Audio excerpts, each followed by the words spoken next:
पूरे देश में तालिबान को लेकर बहस चल रही है। इस देश के ज़्यादातर लोग तालिबान के विरोध में हैं, लेकिन करीब 14 से 15% लोग ऐसे भी हैं जो किसी न किसी तरीके से तालिबान का समर्थन कर रहे हैं। इस बहस के बीच ये सवाल भी उठ रहा है कि क्या जो लोग तालिबान का समर्थन कर रहे हैं, क्या वो देशद्रोही हैं? क्या इन तालिबान प्रेमियों की वफादारी पर शक किया जाना चाहिए? आज खरी बात में हम इसी सवाल का जवाब तलाशने की कोशिश करेंगे। बस इसके लिए आपको बहुत शांति और सिलसिलेवार तरीके से पूरे मुद्दे को समझना होगा। इसमें कोई शक नहीं कि तालिबान का पूरा इतिहास भारत के खिलाफ नफरत से भरा रहा है। इसके पहले जब 1996 में तालिबान सत्ता में आया था, तब भी उसने खुलकर भारत के साथ दुश्मनी निभाई थी। ऐसे में अगर भारत का कोई नागरिक तालिबान का समर्थन करता है तो जाहिर है उसकी देशभक्ति पर जरूर सवाल उठेगा। कुछ लोग उन्हें देशद्रोही भी कहेंगे, लेकिन दूसरी तरफ भारत में रहकर तालिबान का समर्थन करने वाले ऊल जलूल तर्क दे रहे हैं। इनको लगता है कि ये तालिबान का समर्थन करके भी अपनी छाती पर देशभक्ति का तमगा लगाकर घूम सकते हैं, लेकिन ये संभव नहीं है। अब इन तालिबान परस्तों के तर्क सुनिए। कई जाने माने एंकर जो तालिबान को नहीं बल्कि बंदूक को हजारों लानतें भेजते हैं, वो बार बार सरकार से सवाल पूछ रहे हैं कि आखिर तालिबान को लेकर मोदी सरकार की क्या नीति है। दरअसल इस छोटे से सवाल में ढेर सारा कपट, धूर्तता और नीचता छुपी हुई है। ये सोचते हैं कि अगर भारत सरकार ने तालिबान से राजनयिक संबंध बना लिए तो उसके बाद इन लोगों को खुलेआम तालिबान का समर्थन करने का लाइसेंस मिल जाएगा। ये इस आधार पर तालिबान की जिहादी सोच को सही ठहराएंगे कि आखिर भारत सरकार भी तो तालिबान से राजनयिक संबंध रख रही है, तो फिर हम तालिबान का समर्थन क्यों नहीं कर सकते। लेकिन इन धूर्तों को यह नहीं पता कि इसके बाद भी इन्हें देशद्रोही और गद्दार ही कहा जाएगा, क्योंकि अगर तालिबान का समर्थन करने का यही आधार है तो फिर तो इस देश की गली गली में कई लोग पाकिस्तान जिंदाबाद के नारे भी लगा सकते हैं, क्योंकि भारत सरकार के तो पाकिस्तान के साथ राजनीतिक संबंध हैं। दिल्ली में पाकिस्तान का हाई कमीशन है और इस्लामाबाद में भी भारत का हाई कमीशन है। तो इसका मतलब यह है कि कोई भी पाकिस्तान जिंदाबाद का नारा लगा देगा या खुलेआम पाकिस्तान का समर्थन कर देगा, क्योंकि भारत और पाकिस्तान के रिश्ते हैं। भैया, किसी भी दुश्मन देश से राजनयिक संबंध होने का यह मतलब नहीं होता कि आप उस शत्रु राष्ट्र का समर्थन करने लगें। अब आइए सिलसिलेवार तरीके से समझते हैं कि तालिबान भारत का दुश्मन क्यों है। क्या आपको याद है 1999 में कंधार में क्या हुआ था? पाकिस्तान के आतंकवादियों ने भारतीय प्लेन को हाईजैक किया और अफगानिस्तान के कंधार ले गए। तब वहां तालिबान की सत्ता थी। हाईजैकर्स से बातचीत करने के लिए अजीत डोभाल कंधार गए, जो आज इस देश के राष्ट्रीय सुरक्षा सलाहकार हैं। भारत सरकार का प्लान था कि वो कंधार में एक कमांडो ऑपरेशन करके यात्रियों को छुड़ा लेगी, लेकिन तालिबान ने बीच में ही अड़ंगा डाल दिया। उसने कंधार एयरपोर्ट पर एंटी एयरक्राफ्ट मिसाइलें तैनात कर दी। वो इसलिए कि अगर भारत अपने यात्रियों को छुड़ाकर वहां से ले जाता है तो भारतीय विमान को निशाना बनाया जा सके। दरअसल हाईजैक के इस पूरे प्लान में पाकिस्तान के साथ तालिबान भी मिला हुआ था और इसी वजह से भारत को जैश ए मोहम्मद के सरगना मौलाना मसूद अजहर को छोड़ना पड़ा, जिसने बाद में जाकर भारत की संसद पर हमला किया। आप खुद ही सोचिए, ऐसे तालिबान का समर्थन करने वालों को क्या किसी भी तरह से देशभक्त कहा जा सकता है? अब आगे सुनिए इस तालिबान की एक और निर्दयी हरकत। क्या आपको याद है कि 2001 में बामियान में क्या हुआ था? कैसे तालिबान के नेता मुल्ला मोहम्मद उमर के हुक्म पर भगवान बुद्ध की मूर्तियों को डायनामाइट से उड़ा दिया गया था। वैसे तो भारतीय संस्कृति में विश्वास रखने वाले हर भारतवासी के लिए भगवान बुद्ध पूजनीय हैं, लेकिन सोचिए तालिबान की इस हरकत पर हमारे बौद्ध भाइयों पर क्या गुजरी होगी। सभी जानते हैं कि इस देश में बौद्ध धर्म को मानने वाले ज्यादातर लोग डॉक्टर बाबा साहेब भीमराव अंबेडकर के अनुयायी हैं। और कितनी हैरत की बात है कि भारत में तालिबान का समर्थन करने वाले जिहादी सोच के लोग एक तरफ तालिबान जिंदाबाद बोल रहे हैं तो दूसरी तरफ जय भीम जय मीम का नारा भी लगाते हैं। सोचिए, जिस जिहादी सोच ने भगवान बुद्ध का अपमान किया हो, वो आखिर बुद्ध की शांति के संदेश को मानने वाले लोगों का सगा कैसे हो सकता है। लेकिन सबसे बड़ा सवाल यह है कि जिस तालिबान ने बुद्ध की प्रतिमाएं तोड़कर भारत की अंतर आत्मा को तकलीफ पहुंचाई, उसका समर्थन करने वाले इस देश के वफादार नागरिक कैसे हो सकते हैं। आइए अब आगे बढ़ते हैं। आपने तालिबान के सहयोगी हक्कानी नेटवर्क का नाम तो सुना ही होगा। यह आतंकवादी संगठन हक्कानी नेटवर्क आज तालिबान के साथ मिलकर अफगानिस्तान में सत्ता की हिस्सेदारी कर रहा है।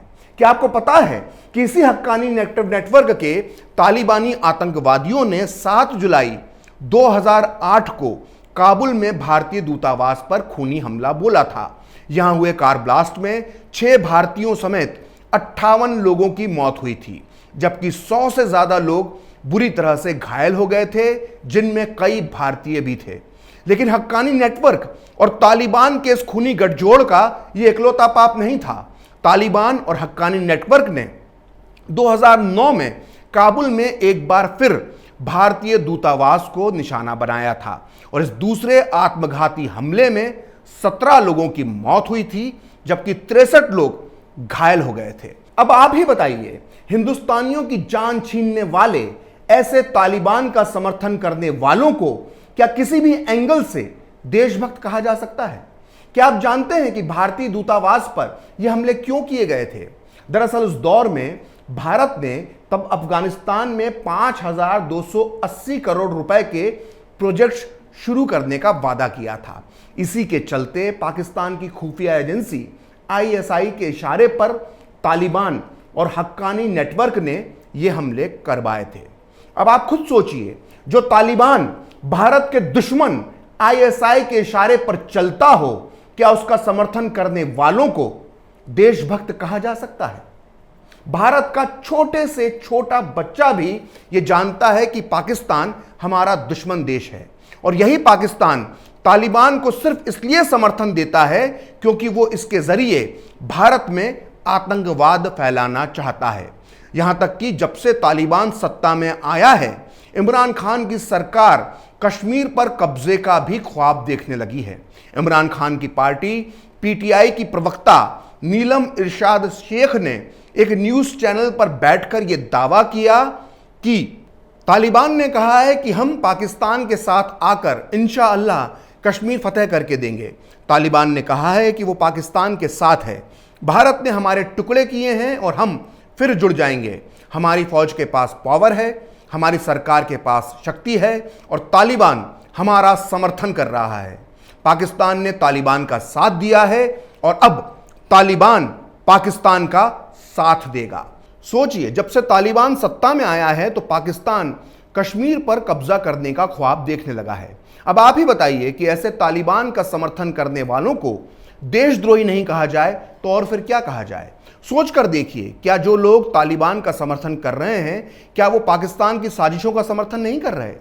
क्या आप ये जानते हैं कि पाकिस्तान भारत से अपना हिसाब चुकता करने के लिए तालिबान का समर्थन कर रहा है? और ये बात मैं नहीं कह रहा, बल्कि अमेरिकी रक्षा विभाग के DIA की खुफिया रिपोर्ट में इस बात का खुलासा हुआ है। आपने इन दिनों अक्सर देखा होगा कि भारत में तालिबान का समर्थन करने वाले गुड तालिबान की थ्योरी दे रहे हैं। ये लोग बार बार ये कहते हैं कि तालिबान उस पुराने तालिबान जैसा हैवान नहीं है, ये तो तालिबान 2.0 है। ये नया तालिबान तो प्रेस कॉन्फ्रेंस भी करता है। ये नया तालिबान तो महिलाओं को टेंट नुमा बुर्के में नहीं बल्कि सिर्फ हिजाब पहनने के लिए कह रहा है। दरअसल ये लोग वही कह रहे हैं जो पाकिस्तान पूरी दुनिया में बोल रहा है। पाकिस्तान तालिबान को नया और लिबरल बताकर पूरी दुनिया से उसे मान्यता दिलवाना चाहता है। पाकिस्तान चाहता है कि दुनिया के सभी देश तालिबान को मान्यता दे दें, जिसके बाद भारत भी ऐसा करने को मजबूर हो जाए। क्या आपको नहीं लगता कि भारत में बैठे तालिबान प्रेमी पाकिस्तान के प्रोपेगेंडा को ही आगे बढ़ा रहे हैं? सोचकर देखिए, जो तालिबान के समर्थन के लिए पाकिस्तान की भाषा बोलने लगे, क्या उन्हें देशभक्त कहा जाना चाहिए? जो पाकिस्तान की तरह पूरी दुनिया में तालिबान का पीआर यानी प्रचार कर रहे हों, क्या उनकी देशभक्ति पर संदेह नहीं किया जाना चाहिए? तालिबान की जीत से इस वक्त सबसे ज्यादा कोई खुश है तो वो हैं भारत में आतंक फैलाने वाले आतंकी संगठन जैश ए मोहम्मद और लश्कर-ए तौयबा। तालिबान की जीत की खुशी में पाकिस्तान के कब्जे वाले कश्मीर में कल जैश और लश्कर के खूनी आतंकियों ने एक रैली निकाली। इस रैली में इन आतंकियों ने हवा में हजारों हजार गोलियां दागकर तालिबान की जीत का जश्न मनाया। इस रैली में आतंकियों ने भड़काऊ भाषण भी दिए। ऐसी कई रैलियां पीओके के अब्बासपुर, हजीरा और सेंसा एरिया में निकाली गई। ये सारे इलाके भारत से लगने वाली एलओसी के बेहद करीब हैं। सोचिए, भारत में खून की नदियां बहाने वाले आतंकी संगठन एलओसी के करीब तालिबान की जीत की खुशियां मना रहे हैं और वहीं सरहद के इस तरफ भी कुछ लोग यही कर रहे हैं। सोचिए, जिस तालिबान की जीत पर जैश ए मोहम्मद और लश्कर-ए तौयबा खुश होता हो, उसी तालिबान की जीत पर खुश होने वाले तथाकथित भारतीयों को क्या देशद्रोही नहीं कहा जाएगा? क्या उनकी वफादारी पर शक नहीं किया जाएगा? इसलिए तालिबान प्रेमियों को दूसरों से यह सवाल नहीं पूछना चाहिए कि उनकी देशभक्ति पर शक क्यों किया जा रहा है, बल्कि यह सवाल खुद उन्हें अपने आप से पूछना चाहिए। अगर उनका मन साफ हुआ तो फिर उनके दिल में इस देश के लिए जरा सी भी मोहब्बत हुई तो उनका जवाब उन्हें मिल जाएगा। फिलहाल खरी बात प्रखर के साथ में इतना ही। आप चाहें तो मुझसे जुड़ने के लिए मेरे फेसबुक पेज प्रखरश्री 78 को लाइक कर सकते हैं और अगर ट्विटर पर आप मुझसे जुड़ना चाहते हैं तो मेरा ट्विटर हैंडल है प्रखरश्री 78। अगर आपको ये वीडियो पसंद आया तो इसे लाइक करें, शेयर करें और कैपिटल टीवी को सब्सक्राइब करें। नमस्कार। अगर आपको हमारा वीडियो पसंद आया हो तो इसे लाइक करें, हमारे चैनल को सब्सक्राइब करें और हाँ, बेल आइकन दबाना ना भूलें ताकि आप तक हमारे वीडियो की नोटिफिकेशन पहुंचती रहे। आप अपना सुझाव हमें कमेंट बॉक्स में दे सकते हैं। हमारे साथ जुड़ने के लिए शुक्रिया।